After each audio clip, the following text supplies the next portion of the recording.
What's going on, guys? It's Jimmy here. Welcome to our daily show where we discuss everything going on here in our country that you need to know about here on a daily basis. We got a lot to talk about here for you guys in this video, and we're going to talk about some new states that have passed some inflation relief stimulus packages, checks, and even more so that might be coming to you guys here very soon. So we'll be talking about that here in this video.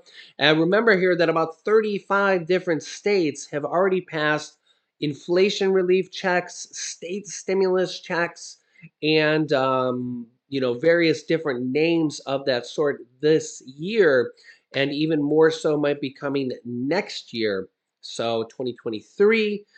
Some have already announced checks that are coming next year are ready.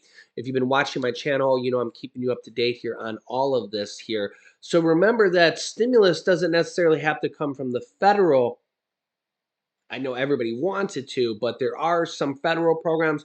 There are state programs as well. I keep you up to date here on all of this going on here on our YouTube channel. So if you're new here, or if you haven't yet, make sure to click the subscribe button down below. It's completely free to do so. New videos come out here every day at 10 a.m., 3 p.m., and 8 p.m. Eastern Standard Time. Also, remember, we've been giving away thousands of dollars here on our YouTube channel. I actually have been giving away, you can see here, all these Visa gift cards, debit cards. Those are actually going out here in the mail today. Those are just to the people that don't want PayPal or Venmo or Cash App or something like that. So those actually are going sent out today here from the previous Thanksgiving trivia questions. And we're doing a whole new set of trivia questions for December. Yeah, so in fact, in the previous video, I'll link you to here after this, we just did a trivia question.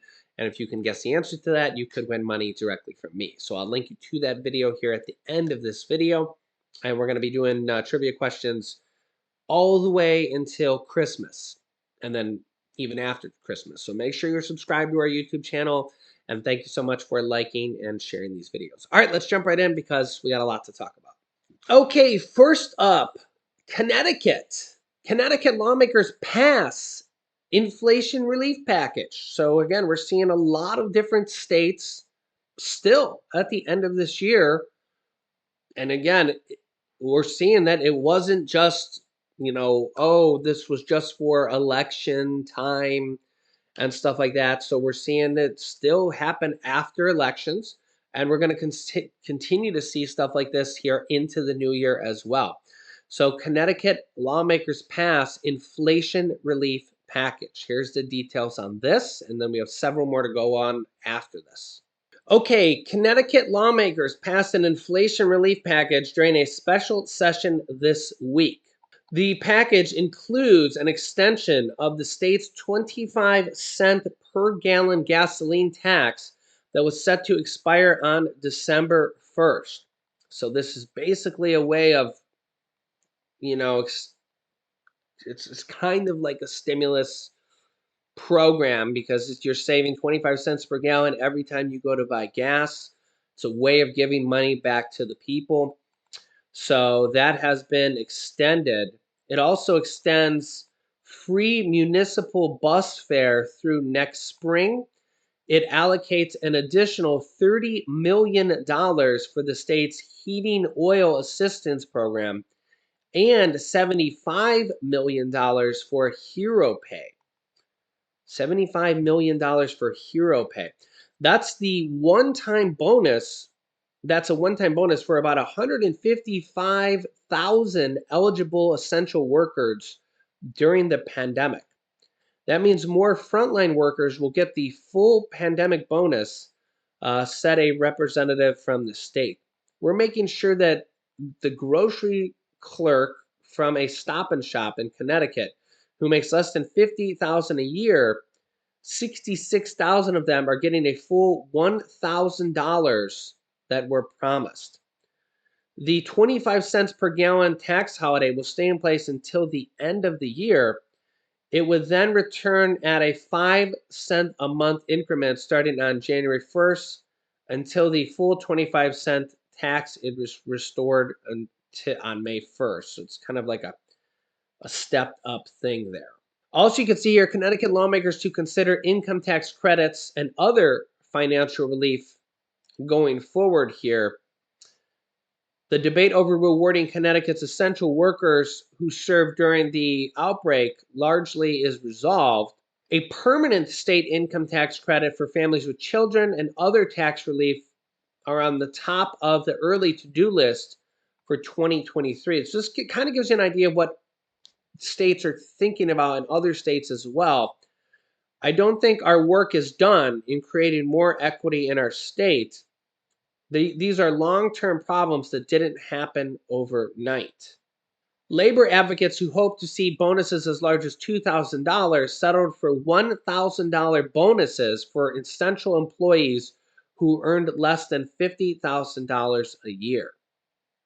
$1,000 bonus checks, pretty awesome.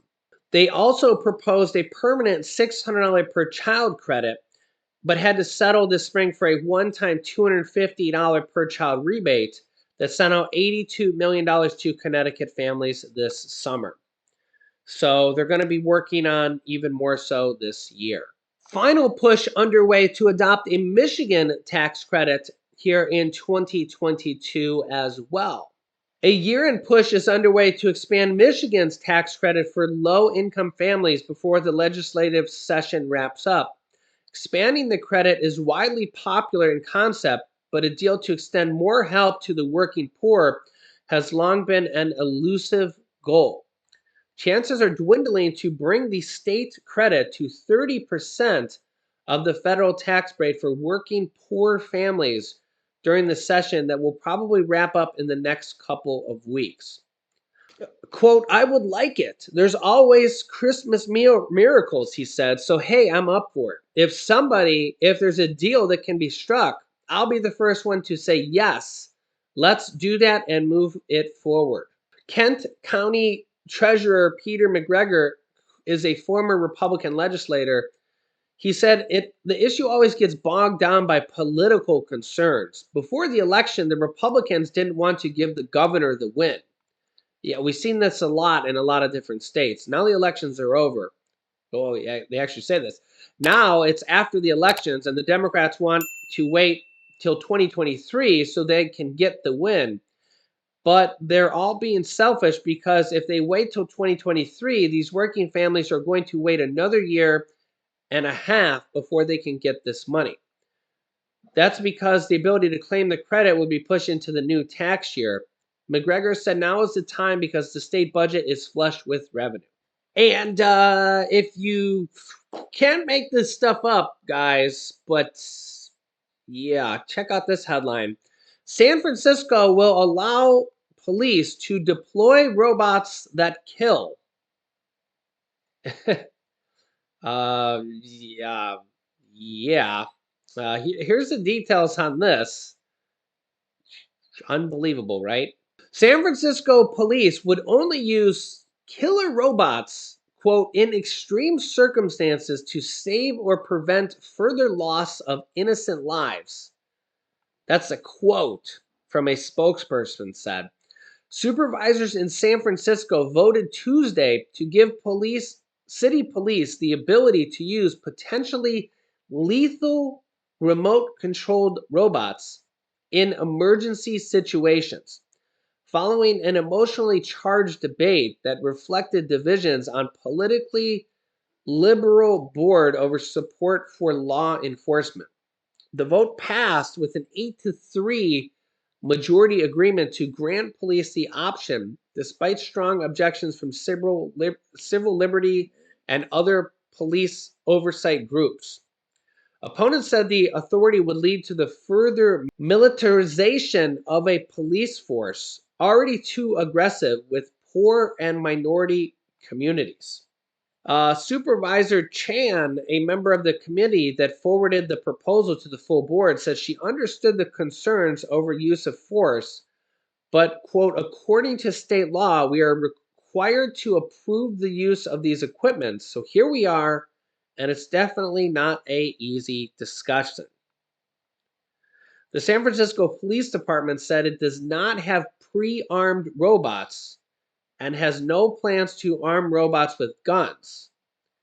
But the department could deploy robots equipped with explosive charges to contact, incapacitate, or disorient violent, armed, or dangerous suspects when lives are at stake. Maybe it's just Arnold Yeah, dressed up as Terminator. yeah, that's Terminator Part 2. Robots equipped in this manner would only be used in extreme circumstances to save or prevent further loss of innocent lives. San Francisco police currently have dozens of functioning ground robots used to assess bombs or provide eyes in low visibility situations, the department already says. They have been acquired between 2010 and 2017, but not once have they been used to deliver an explosive device. Yeah, so let me know your thoughts. Is this a new trend? Is this going to go out to other states and other areas? Is this just the start? What do you think? What do you think? On the other hand, is this something that, like, when we see riots and other things, is this a safer type of thing for law enforcement that they can send a robot in? You let me know your thoughts here in the comments. They're doing this in war. You know, they're using drones instead of people. So I mean, this type of stuff is happening. So yeah, to just think that this could be rolling down your sidewalk one day is kind of crazy to think about. Deadlines for real IDs required for domestic US travel is less than 6 months away. So this is going to be required for US travel. So I want to tell you guys about this. Americans looking to travel by air domestically or enter federal government facilities without showing a US passport will need to obtain what's called a real ID, an updated driver's license that complies with new federal standards by May 3rd, 2023, which is 6 months away. Obtaining a real ID isn't mandatory for every US citizen, and current driver's licenses aren't going away.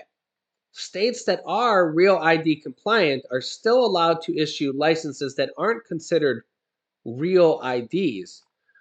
So it's important to clarify that with the Department of Motor Vehicles that you are specifically requesting a real ID. To do this, you have to like show more uh, you know, proof of who you are and stuff like that to do it when you go to show, to get the driver's license. It's really not that much more stuff, but to do it. The Department of Homeland Security advises people to mention it when they're making an in-person appointment at the DMV. It is mostly a matter of convenience. Most Americans are not accustomed to carrying their passports unless they are planning to leave the country. You would have to remember to bring it with you to visit a federal facility as well. Who is required to get one? A sign explaining the real ID, which is issued to people who can prove they are legal residents of the U.S. DHS says air travelers 18 and older will need a real ID compliant driver's license instead of a regular one in order to get past security checkpoints to fly domestically. That means even in the US, due to the pandemic. The original October 1st deadline to obtain a real ID was moved to May 3rd. Children under 18 will not need a real ID yet, but may in the future. Why do I need one? Why were these created? The creation of these stemmed from actually 9/11 in 2005. They approved the Real ID Act, revising the minimum standards for driver's license and state IDs in an attempt to strengthen security on flights and government buildings. It spearheaded the push to update the ID requirements. And because terrorists used unverified driver's license to take flight lessons and board planes. So this is kind of a way to make them more secure. You can get a real ID just by visiting your local DMV, and you basically just have to show a little bit more proof of who you are, like your social security number and full name and like a couple proof of identification. So call your DMV and ask what you need: proof of residency, pay stub. Just call up your DMV and ask what you need to show. Yeah, so this is going to be something you're going to need to have, because if you plan on getting on a flight after May 3rd, you're going to need this. Unless they extend it again, but at this point that they've already extended it once, and it's probably best to just get it now, and or make sure if you have a passport, renew that too. Also, I have been seeing, if you travel, I don't, Laura, are you here? Where was we were seeing it that you needed two forms of ID? It was the car rental place that was saying that they may ask. Okay, so some car rental places were saying they may ask for two forms of ID: the passport and driver's license. Oh, I actually seen somebody on Facebook say that too. So if you're traveling and you have a passport, it might be best to just take your passport with you ahead of time, just as a precaution. Don't lose it, obviously. But yeah, I've been seeing some people say that they couldn't rent a car because they didn't have their passport with them. So probably a good precaution to bring that also. If you don't have a passport, might be a good idea to get one, because it's just kind of like a form of ID that they're kind of asking for nowadays. Yeah. So I'll keep you up to date here with all this stuff. I know you could let me know your thoughts here in the comments, but yeah. So make sure to subscribe down below to our YouTube channel. It's completely free to do so. You don't have to pay the government for that or anything.